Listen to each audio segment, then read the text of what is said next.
Oi, gente, Nayara aqui falando com vocês. Como prometido, eu vim aqui conversar com vocês um pouquinho sobre esse livro, Emburrecimento Programado, de John Taylor Gatto. Mas antes da gente falar sobre esse livro, eu quero indicar para vocês também esse livro que foi escrito por uma brasileira, a Kátia Simone Benedetti, A Falácia Socioconstrutivista. Um livro muito bom, onde vai falar da situação brasileira. Porque esse livro, Emburrecimento Programado, ele foi escrito por um americano num contexto das escolas americanas. É claro que muita coisa se aplica a nós e quando nós lemos a gente identifica muitas coisas que acontecem aqui também nas salas de aulas no Brasil. Mas ela, a Simone, ela escreveu esse livro dentro do contexto brasileiro mesmo e eu quero indicar para vocês. Outro livro que eu quero indicar também é esse Esquizofrenia Intelectual. Muito bom também é esse Rosas John. Ele escreveu outros livros também muito bons, mas esse livro vai tratar um pouco daquilo que nós vamos falar no livro Emburrecimento Programado. E também o livro do C.S. Lewis, A Abolição do Homem, que também trata um pouco daquilo que nós estaremos falando aqui hoje. Então vamos voltar lá pro John Taylor. John Taylor, ele passou mais de 30 anos da sua vida em sala de aula, mas no ano de 1991 ele anunciou que deixaria as classes e passou a se dedicar integralmente a escrever e dar palestras contra a escola obrigatória. Ele morreu em 2018 com 83 anos, mas nos deixou alguns legados e um deles foi esse livro. No primeiro capítulo, John Taylor ele vai se intitular como professor das 7 lições. E ele vai trazer para nós a primeira lição que ele chama de confusão, que é uma das lições que ele ensina para os alunos.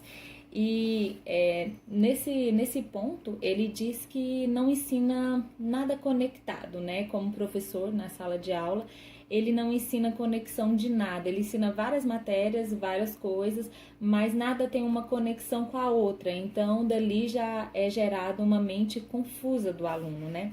Numa das partes aqui ele diz o seguinte: a lógica do pensamento escolar é de que é melhor sair da escola com um kit de jargões superficiais derivados da economia, sociologia, ciências naturais e assim por diante, do que com um entusiasmo genuíno por um assunto.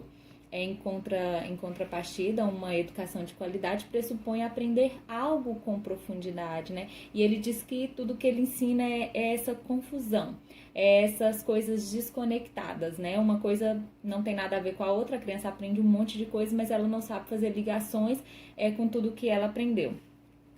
É interessante que aqui no finalzinho, no último parágrafo desse tópico, né, dessa primeira lição que ele diz que ensina para os alunos, ele diz assim: eu ensino a não relação de tudo, uma infinita fragmentação do oposto da coesão. O que eu faço tem mais relação com a programação da televisão do que com a criação de um sistema ordenado. Em um mundo onde o lar é meramente um fantasma, porque ambos os pais trabalham, ou devido a muitas mudanças de casa ou de emprego, ou devido a muita ambição, ou porque alguma coisa deixou todos confusos demais para manter uma relação familiar, eu ensino aos alunos como aceitar a confusão como seu destino. Essa é a primeira lição que ensino. Outra lição que ele diz que ensina é a posição de classe. É que cada aluno tem o seu lugar destinado na sua carteira e que ele não deve sair dali. Ali é o lugar proposto para ele e ali já vai criando uma programação na mente da criança de que ali é o lugar dela e ela não deve sair, a não ser que ela tenha boas notas, o desenvolvimento é exigido para que ela consiga mudar de lugar, né? Para que ela consiga sair ou mudar de classe para uma classe melhor ou ali ser o seu lugar na pirâmide, né? Ele usa essa expressão que a lição das classes numeradas é que todos têm o seu devido lugar na pirâmide e que não há como sair da sua classe, exceto pela mágica dos números. Se fracassar nisso, então ele ficará onde está. A mágica dos números a gente sabe que está ligado às notas, né? As notas que o aluno tira. A terceira lição que ele diz que ensina às crianças é a indiferença. Ele diz que a criança ela desenvolve uma relação com o conhecimento de indiferença, porque quando ela está ali estudando uma matéria, o professor está ensinando e ali dentro dela está gerando uma curiosidade, um desejo pelo conhecimento, o sinal toca, ela é interrompida e rapidamente ela precisa fechar os cadernos e ir para a próxima aula.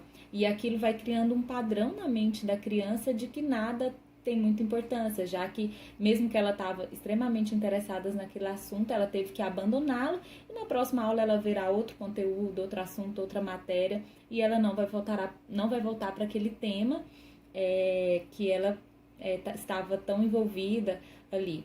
E quem nunca, né? Eu mesmo, quando eu li, me identifiquei demais. Muitas vezes na escola, está super interessada com o tema, olhando para o professor vidrado, e de repente o sinal tocava, eu tinha que fechar os meus cadernos e abandonar aquilo ali e ir para a próxima aula.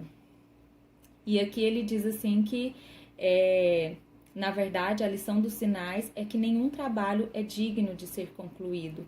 Por que então se importar verdadeiramente com qualquer coisa? Anos de sinais condicionam todos, exceto os mais fortes, a um mundo que já não é capaz de oferecer um trabalho importante a ser feito.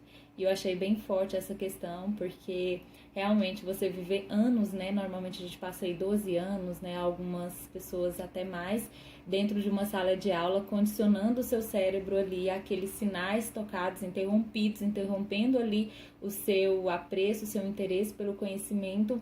Isso já condiciona, né, você mesmo a não dar importância para muita coisa, né, a entender que as coisas não têm muita importância mesmo. A quarta lição que ele diz que ensina é a dependência emocional. E ele diz isso daqui num contexto de relação entre aluno e professor. E ele ensina o aluno a depender emocionalmente do professor. Ali talvez com uma frase escrita, né, do professor para o aluno, de elogios, e dali vai gerando uma dependência emocional ao ponto de a criança entender que o que o professor diz para ela é mais importante do que os seus próprios pais, né? A criança passa ali 5 horas, em média, né? Nos Estados Unidos acho que até mais, dentro de uma sala de aula, dependendo ali daquilo que o professor ensina e condicionando a criança a entender que é dali que vem a fonte do conhecimento e do saber e que ela depende de alguém, né, para dizer para ela o que ela deve fazer. E aqui ele diz assim, achei bem interessante esse parágrafo onde ele disse assim: eis algumas maneiras em que a individualidade aparece. As crianças escapam para um momento de privacidade no banheiro, sob o pretexto de necessidades fisiológicas, ou saem para um momento de privacidade no corredor, justificado pela necessidade de beber água. Sei que não precisam, mas permito que me enganem, ele colocou entre aspas, porque isso os condicionam a depender da minha benevolência. Às vezes o livre-arbítrio surge bem na minha frente, em grupos de crianças irritadas, deprimidas ou felizes com coisas que estão além da minha compreensão. Direitos sobre tais questões não podem ser reconhecidos por professores que lidam apenas com privilégios que podem ser retirados, sujeitos ao bom comportamento. Então, dentro desse parágrafo, a gente pode perceber que ele sabe que a criança não precisa ir ao banheiro, ele sabe que ela não precisa tomar água, mas ele deixa para que ela entenda que houve uma benevolência ali, que elas dependem do que ele diz que elas devem fazer, né? Se elas devem ir ou vir, para que elas sejam condicionadas a entender que os direitos e os privilégios podem ser retirados ou dados à hora que o professor decidir. O quinto ponto aqui é a dependência intelectual. E é a quinta lição que ele ensina, e ele diz assim: bons alunos esperam os professores dizerem o que devem fazer.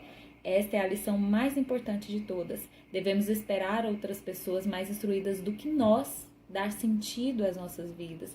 Os especialistas fazem todas as escolhas importantes. Somente eu, o professor, posso determinar o que meus alunos devem estudar. Ou melhor, somente as pessoas que me pagam pode tomar tais decisões, quer dizer, o Estado, que eu então executo. Se me dizem que a evolução é um fato e não uma teoria, eu transmito essa informação como ordenado, punindo os transgressores que resistem àquilo que foi ordenado e lhes mandar pensar. Esse poder de controlar o que as crianças pensarão me permite separar alunos bem-sucedidos dos mal-sucedidos muito facilmente. Eu achei muito forte essa questão também, porque a gente vê hoje que existe uma dependência intelectual e é interessante que a gente às vezes usa a expressão assim, fulano ele tem o dom, ele é autodidata, né? Ele tem esse dom de estudar sozinho, né? Mas isso é para todos nós. Hoje estudando e aprendendo sozinha em casa, né, buscando esse conhecimento para ensinar os meus filhos, eu percebo que todos nós podemos caminhar para esse autodidatismo, né, entendendo que nós podemos buscar esse conhecimento de forma independente. Outro ponto onde ele diz que a lição 6 que ele ensina aos seus alunos é a autoestima provisória, que a autoestima é baseada nas notas, né, que as crianças recebem na prova. E ele traz também nesse ponto a questão de gerar na mente da criança de que ela estuda para a prova, né? Ela estudou para a prova, ela fez a prova, ela terminou aquilo ali, tirou a nota que ela queria, ela não precisa mais voltar naquele tema, ela não precisa mais voltar naquele assunto, ela pode abandonar aquelas lições, né? Aquele conhecimento que ela aprendeu, que foi exclusivamente para a prova. A 7ª lição que ele diz que ensina para os seus alunos é que não é possível esconder-se. Então ele fala que o professor ele tira toda a privacidade do aluno, inclusive todo o tempo do aluno, porque além dele ter um período extenso de aulas, né, e ele também tem um período extenso de tarefas em casa, né, então ele não sobra muito tempo para quase nada na vida dele.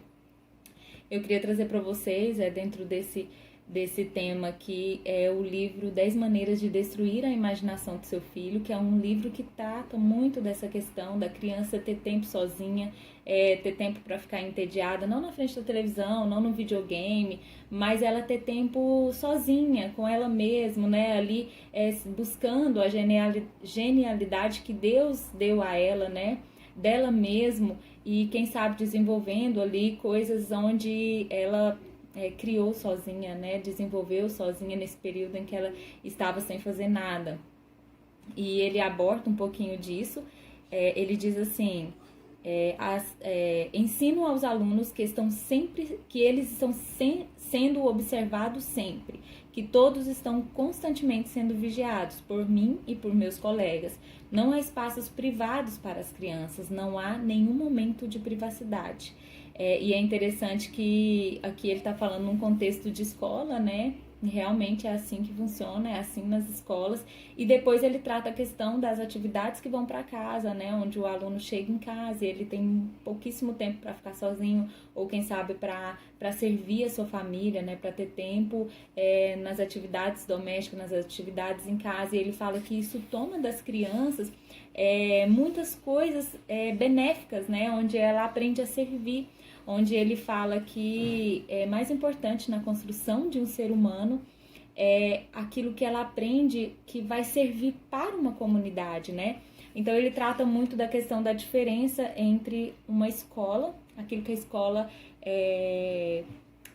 faz com o ser humano, né? E aquilo que uma comunidade tem o poder de fazer, né? Uma comunidade como a família, por exemplo. Eu vou ler o último parágrafo aqui já para fechar esse primeiro capítulo, que ele diz assim: há apenas algumas gerações, as coisas eram muito diferentes nos Estados Unidos. Originalidade e variedade eram comuns. Nossa independência de um controle rígido nos transformou no milagre do mundo. Era relativamente fácil transpor os limites das classes sociais. Nosso povo era extraordinariamente confiante, inventivo, capaz de fazer muita coisa independentemente e pensar por si só. Éramos especiais, nós, americanos, por nós mesmos, sem nenhum governo mensurado e se metendo em todos os aspectos de nossa vida, sem instituições e órgãos sociais, nos dizendo como pensar e sentir. Éramos especiais como indivíduos, como americanos.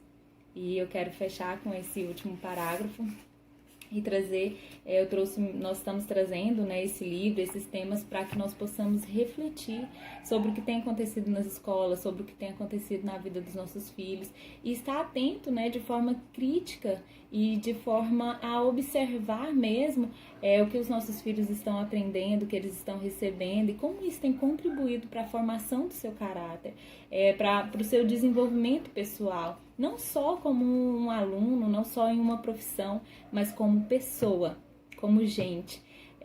O que a escola tem contribuído para isso e o que nós pais podemos fazer com tudo isso que nós temos visto, observado, né? Então, fica aí um pouquinho do primeiro capítulo, né, do livro Emburrecimento Programado.